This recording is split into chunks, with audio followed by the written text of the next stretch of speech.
The Ministry of Women's Affairs has three critical responsibilities. They must work the system, they must challenge the system, and in the end, they must change the system. The people who are making decisions at the most senior level are almost exclusively men. Therefore, the decisions they make very much reflect their values, their perspectives and their life experience. Te Ohu Whakatupu is concerned that the system doesn't cater for Māori women's needs. We want a Māori woman's perspective in the government's work.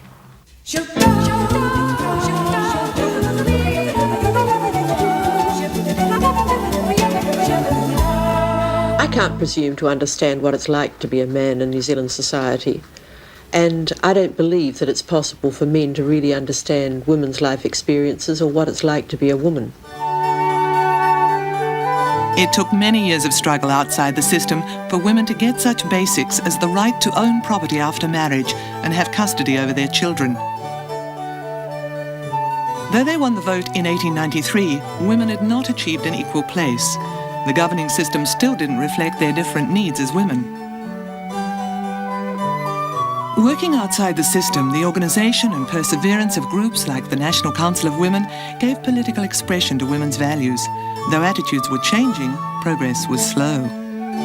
As a student, Ethel Benjamin was denied access to the law library at Otago.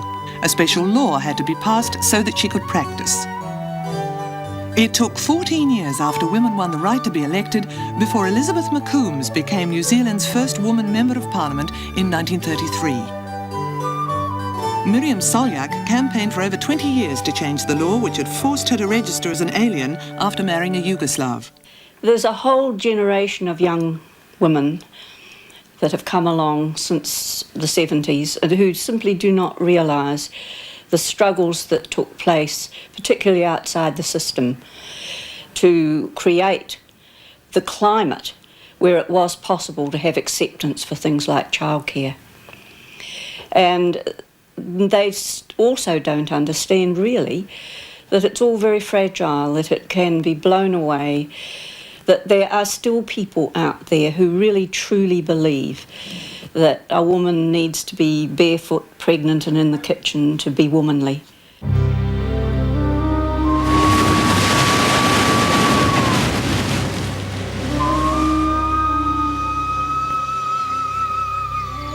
We found our blueprint within Māori creation stories. That is Papa Tuanuku, Hini Nui Te Pō and other goddesses like that. That is what we always go back to within our work. That is the thread, the kaupapa on which Te Ohu stands today. In the past, Māori women have played a very strong role in the community. With colonisation, they held that community together, the Māori community. Today, Māori women continue to play a strong role. They have promoted us into our jobs, and we are accountable back to them.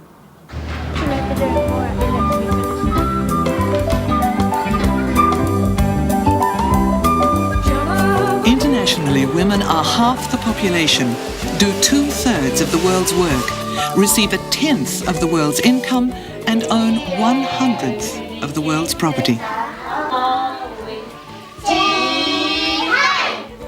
We see the ministry as working for all women, and that is something which is constantly a priority for us to remember.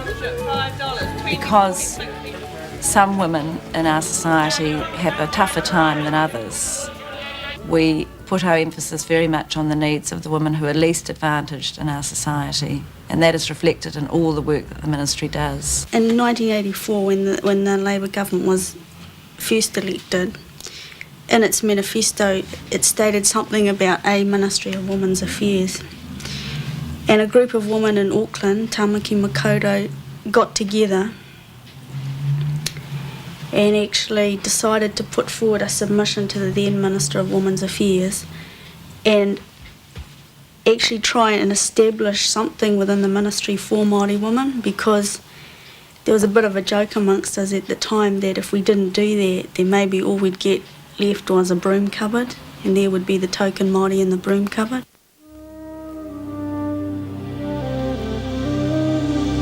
Women had said very loudly and clearly what it was they wanted from the ministry in terms of information. They wanted a newsletter.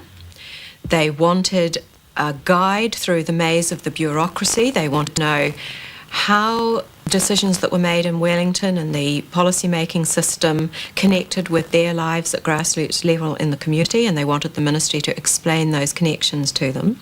We get information out to women in every way that we can. We've taken that brief very seriously indeed. The Ministry's 20 staff all contribute toward getting out written material which can reach the widest range of women. Networking is a crucial part of the Ministry's work and covers all kinds of women's groups, from new mothers to lesbians to women with disabilities. The Administration Unit organises and supports the work of the rest of the Ministry as it meets its commitments up and down the country. Greymouth, Hastings, Auckland and Christchurch.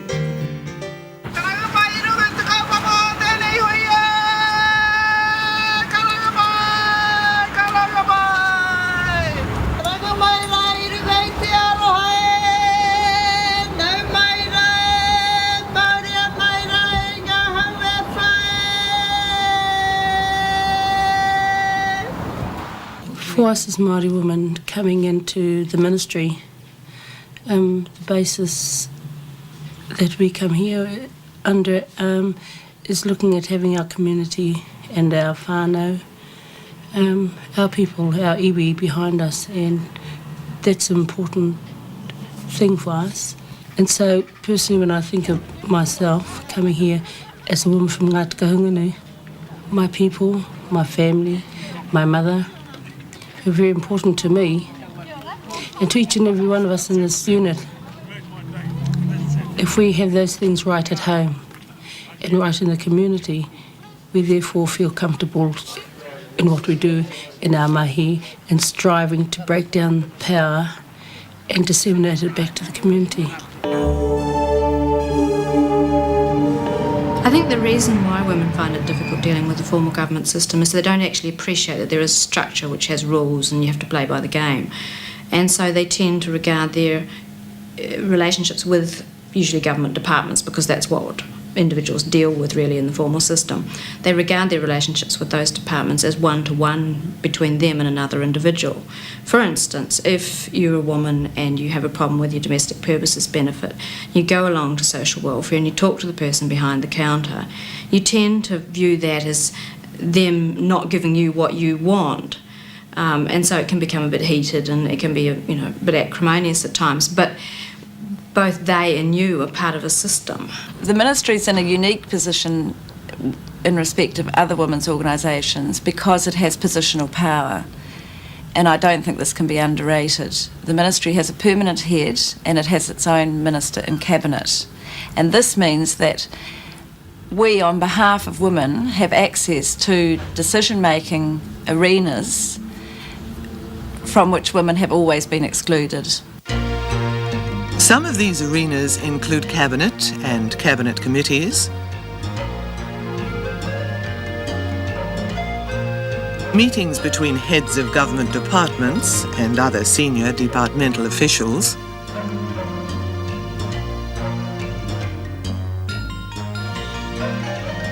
and interdepartmental committees. Until the establishment of the ministry, women could only exert pressure for change from outside the system. They still do this by joining political parties, lobbying ministers and members of parliament, or presenting submissions to select parliamentary committees. It's still an important part of the women's voice, and the ministry works to keep in close touch with it. But the ministry has a special place within the system. It has access to all the arenas where policies that affect the lives of women are made.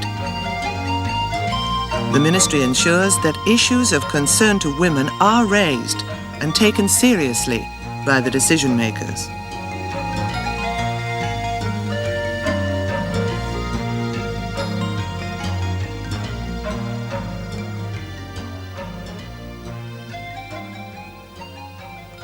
The policy unit scrutinises and monitors the effects of those decisions for women in response to key priorities. And the sorts of issues we've identified as these priorities are things like health issues, like housing, employment, and that includes equal pay for work of equal value.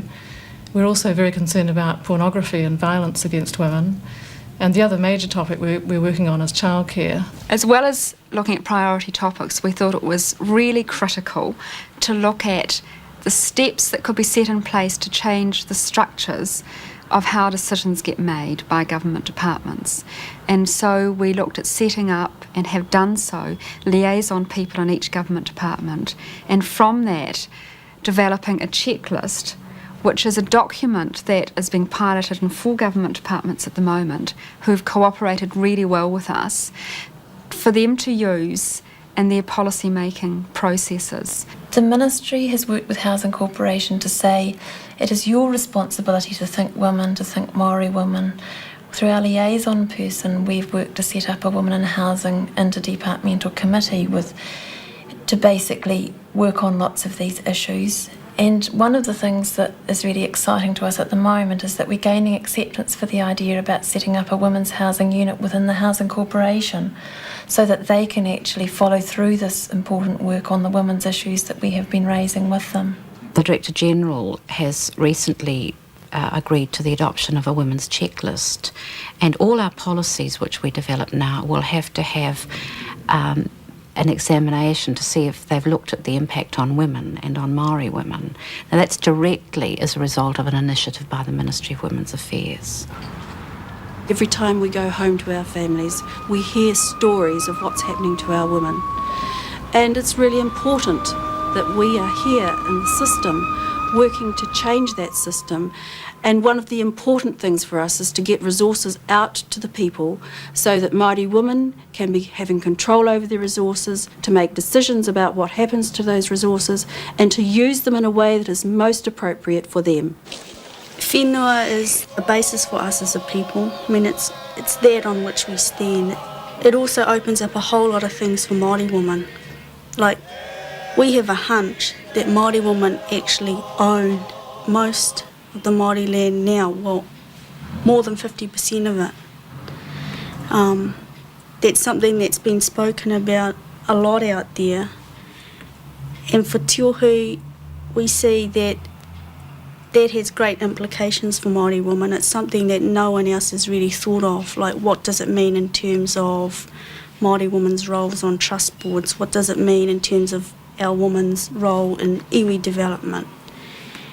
And those are some of the issues that we're working on, wanting to actually find out what it does mean for us as women. The Ministry's always been committed to working towards being a bicultural organisation, but we've learned a lot along the way about what that means, and we've learned that it's not easy. We started off with 6 Māori women on the staff, and the challenge from them to the non-Māori women on the staff was that doesn't make a bicultural organisation. It just means we've got 6 bicultural staff members. So there's been a lot of talking with one another, challenging, changing, in order to find out, first of all, what it actually means to work in partnership with another culture, and also on a day-to-day basis, how you actually do it. The process of what happens to tissue after it's received in the pathology laboratory, and he explained. The cervical cancer inquiry became a case study for the Ministry's challenge to the system. Through its resources, it was able to monitor the inquiry and put forward submissions outlining the priorities of women's health groups. Cervical cancer services have been offered in a way that is not culturally appropriate for Māori women. It is important for the health services to be open for public scrutiny, for the medical profession and medical services to be accountable to everyone in the public. At the moment there are changes going on in the health structures, and area health boards are being set up, and that's essentially decentralising the decision making over health services and health services delivery. It's going to be critical that women's voices are heard really clearly in that.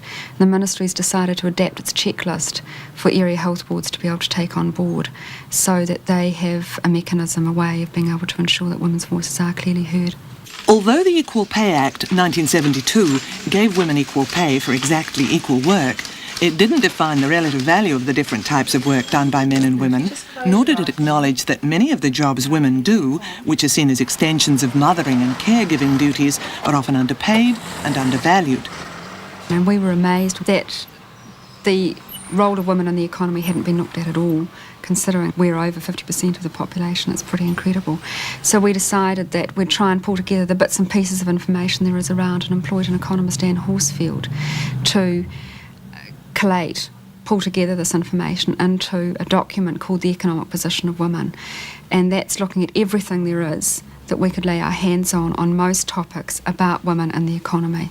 Economic independence for women is absolutely crucial, and that was one of the subjects discussed in Mexico at the first United Nations Women's Conference.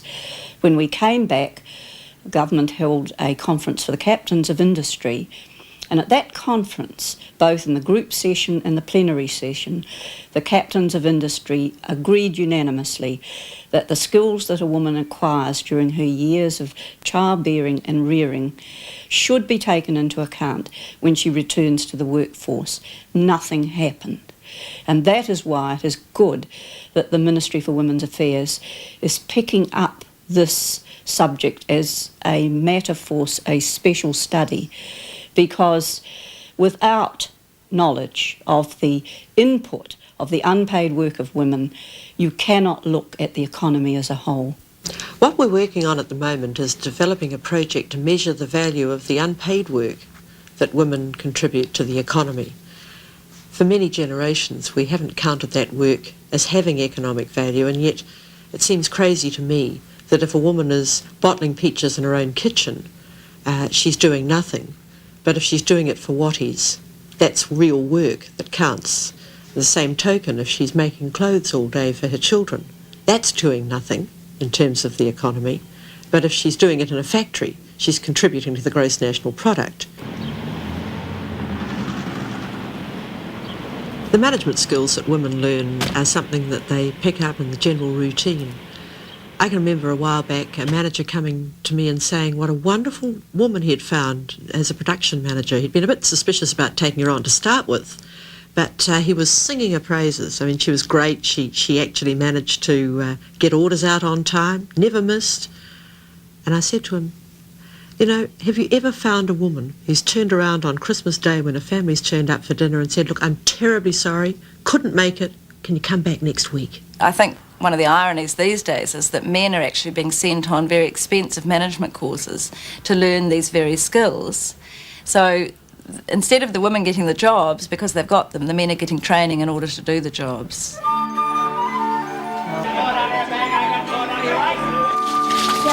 The ministry has helped women to come to the realisation that every aspect of their lives is political, from whether or not you get childcare or access to good health care or access to employment, access to equal opportunity. So every aspect of a woman's life is involved in politics, whether or not she likes it. The Guide to the System, the Guide to Understanding the System, which is a pamphlet introduced by the Ministry of Women's Affairs.